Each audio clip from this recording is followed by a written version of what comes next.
அதாவது ஆண்மர் நாடு அப்படின்னா என்னன்னு தெரியுமா?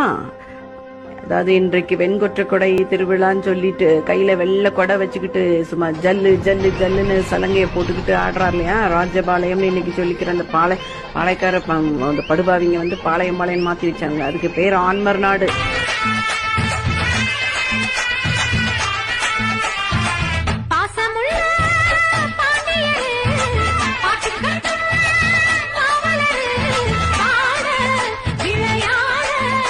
எங்க தென்பாண்டி தேசத்து சிங்கக்குட்டி, இந்த மண்ணாசம் மாறாத தங்க கட்டி. எங்க தென்பாண்டி தேசத்து சிங்கக்குட்டி. பாண்டியனா கொக்கா கொக்கா எனக்கு பிடிக்காது காக்கா காக்கா. பாண்டியனா கொக்கா கொக்கா எனக்கு பிடிக்காது.